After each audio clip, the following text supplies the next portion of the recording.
கட்சி அப்படின்னா தமிழகத்தில் நடத்துறதுக்கு நிறைய விஷயங்கள் தேவை, குறிப்பா பணம் நிறைய தேவை. அவ்வளவு வச்சிருக்காரா சார் அண்ணாமலை? அண்ணாமலை மீது பாஜகவுடைய கட்டுப்பாட்டில் இருக்கிற அமலாக்கத்துறை, வருமான வரித்துறை ரெய்டு பண்றான். அண்ணாமலை எல்லாத்துக்கும் ரெய்டு பண்ணார். அண்ணாமலைக்கே ரெய்டு நடந்தது. காந்தி கிராமத்துக்கு மோடி வர்றாரு. காந்தி கிராமத்திலிருந்து மதுரை ஏர்போர்ட் வரைக்கும் தன்னுடைய காரில் ஏற்றிட்டு போறாரு அண்ணாமலையை.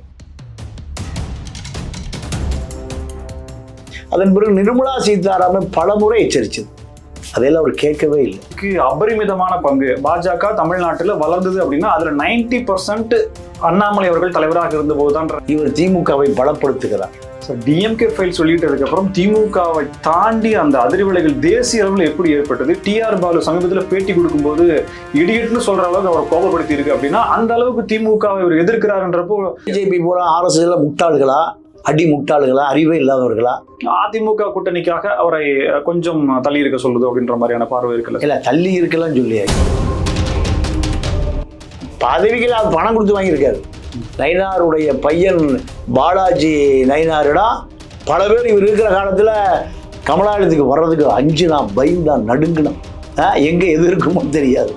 செங்கல் சூழ வச்சிருக்காரு. அதுக்கு துறைமுருகன்றது தான் மணல் போயிட்டு இருக்கு.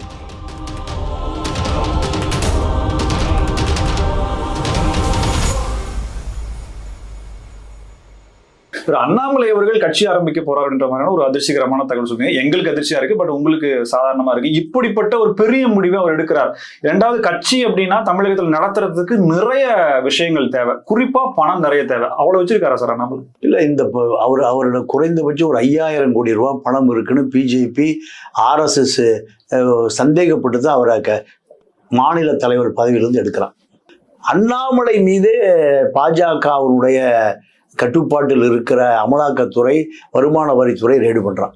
அவருடைய மனைவி அகிலா நிறுவனம், அவருடைய மைத்திரோட நிறுவனங்களை ரெய்டு பண்றான். அண்ணாமலை எல்லாத்துக்கும் ரெய்டு பண்ணார். அண்ணாமலைக்கே ரெய்டு நடந்தது.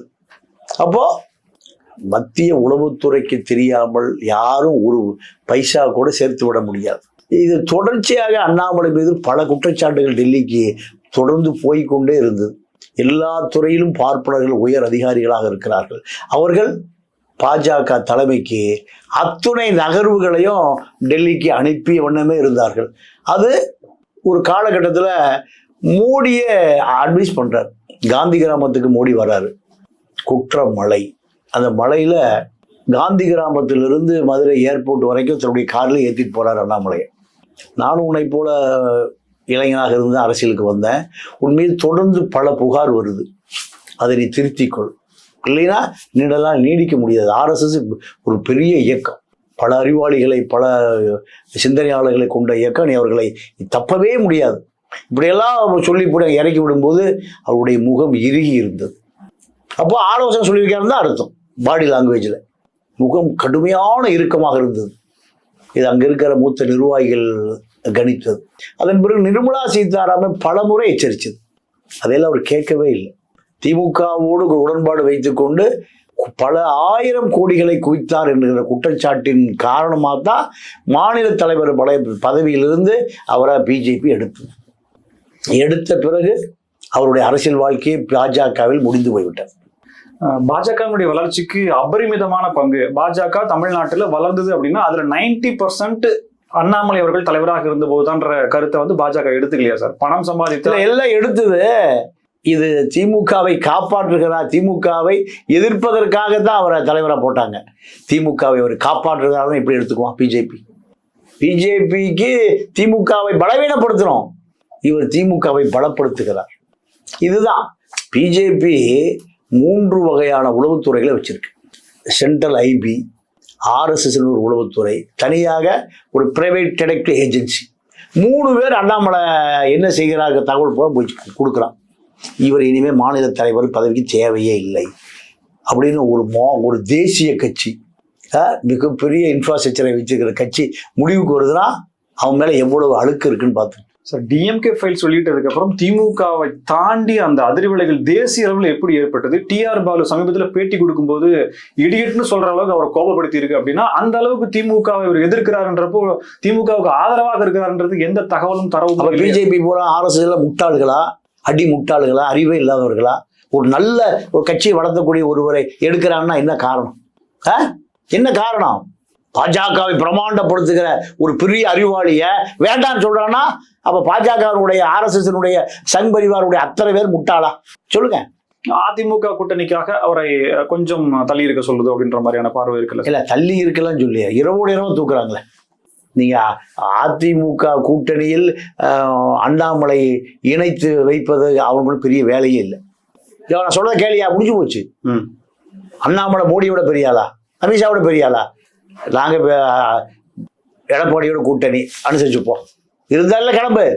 ஒரு செகண்ட் வேண்டவே வேண்டாம்னு தூக்குறாங்களா? சரி, தூக்கியாச்சு, உடனடியாக ஒரு பெரிய பதவியில் கொடுத்துருக்கணும். நீங்க அவருக்கு எடுபடி பெட்டி தூக்கிட்டு போனா அமர் பிரசாத் ரெட்டி பாஜகவுடைய பொதுச் செயலாளர். இப்போ பாஜகவுடைய பொதுச் செயலாளர் பொட்டி தூக்கிட்டு போனாரு. ரொம்ப நாள் பதவிக்காக காத்திருந்தார் சார். பதவிகள் அவர் பணம் கொடுத்து வாங்கியிருக்காரு. நயினாருடைய பையன் பாலாஜி நயினாரிடம் சில கோடிகளை கொடுத்து அந்த பதவி வாங்கியிருக்காரு. இப்ப அப்படி எல்லாம் நீங்க முலகா வெங்கடேசன் போய் அமித்ஷாவை சந்திக்கிறானே, எப்படி சந்திக்கிறான்? தேடப்படுகிற குற்றவாளி. பாஜகவில் எந்த கட்சியில காசு கொடுத்தாலும் யாருக்கு வேணா எந்த பதவி வேணா கிடைக்கும். ஆருத்ரா கோல்டு பைனான்ஸ்ல தேடப்படுகிற குற்றவாளி பிரதமரை வரவேற்கலையா? பணம் என்பது அங்க பாதாளம் வரை பாயும், எந்த கட்சியில் வேணாம் போல. ஆனா அண்ணாமலை வேண்டவே வேண்டாம், அண்ணாமலை வேண்டவே வேண்டாம். அண்ணாமலைய நிர்மலா சீதாராமன் கூட்டத்துல அமர்வதற்கு இடமில்லை, உட்காருக்கு இடமில்லை. ஒரு மாநில தலைவர், எவ்வளவு பெரிய ஜெயிண்டா இருந்த ஒரு நபர் உட்காருங்க. படாபுடி வெங்கடேசன் மாதிரி வெங்காயம் விற்கிற ராமசாமியில கந்தசாமியில உட்கார்ந்துருக்கான், இடமே இல்லை. அப்போ பாஜக அவரே சொன்னது, ஒரு நண்பர் சொன்னது, என்னை விரட்டுறதுக்கு எப்பதான் விரட்டுவான்னு தெரியல, அவ்வளவு தூரம் என்னை விரட்டுவதற்கு முடிவு இருக்கான். சார், பாஜகவினுடைய உண்மை விசுவாசியாக பார்க்கப்பட்ட KT ராகவன் சம்பவத்துல கூட இவருடைய ஸ்டாண்ட் இருக்கு, இவருடைய செயல் இருக்குன்ற மறைமுகமான தகவல் இருக்கு. அதுவும் இதற்கு காரணம். எல்லாம் காரணம் வேட்டிகள் உண்டு கேமரா வச்சா காயத்ரி இல்லாம அழுகுது, கட்சி விட்டே போயிடுச்சு, இவருதான் காரணம். கௌதமி கட்சி விட்டே போயிடுச்சு, இவருதான் காரணம். பல பேர் இவர் இருக்கிற காலத்துல கமலாலயத்துக்கு வர்றதுக்கு அஞ்சு நான் பயந்தான், நடுங்கினான். எங்க எது இருக்குமோ தெரியாது. அதாக மொத்தம் அண்ணாமலையுடைய அரசியல் வாழ்க்கை, பாஜக வாழ்க்கை முடிந்தது. இனிமே புது கட்சி துவக்கம். அந்த கட்சி எப்படி தமிழ்நாட்டில் சர்வைவல் ஆகுது, எப்படி அவர் அடுத்த எம்எல்ஏ ஆகிறாரா, MP ஆகிறாரா, இல்லை அவர் கட்சியில் பல எம்எல்ஏக்களை உருவாக்குறார் என்பதை பொறுத்திருந்து பார்ப்போம். சார், இப்போ என்னன்னா தாங்கிட்ட தொழில் கத்துக்கிட்டு தனக்கு எடுத்து அவளே கடை போறேன் அப்படின்ற மாதிரி பாஜகவில் இருந்து மாநில தலைவராக இருந்து இப்போது அங்கிருந்து சம்பாதித்த பணத்துல தனி கட்சி ஆரம்பிச்சு பாஜக எதிராகவே நிற்கிறாரா அப்படின்னு எப்படி பார்க்கும்? பாஜக எதிராக நிற்க மாட்டாரு. அவர் பிழைக்க தெரிஞ்சால் அவர் வியாபாரி தானே. அண்ணாமலை வியாபாரி. ஆமா, பெரிய வியாபாரி, மிகப்பெரிய வியாபாரி. நீங்க அண்ணாமலை பிரிக்ஸ் செங்கல் கம்பெனி வச்சிருக்காரு, செங்கல் சூளை வச்சிருக்காரு. அதுக்கு துரைமுருகன்றது தான் மணல் போயிட்டு இருக்கு. அவர் தான் கனிம வளத்துறை அமைச்சர். யாரு? துரைமுருகன். மச்சானுக்கு கனிம வளத்துறையிலேருந்து பல ஆயிரக்கணக்கான லாரி டன் போகுது. Full understanding sir. இதெல்லாம் பாஜக தெரியாது. அவர் இல்லைன்னா சர்வதேச அரசியல் பண்ணக்கூடிய பாஜக இதெல்லாம் பார்க்காம எப்படி இருப்பான்? பல தகவல்கள் சார். நன்றி. ரைட், நன்றி, வணக்கம். நேர்களை மீண்டும் சந்திப்போம். இணைந்திருங்கள். நன்றி.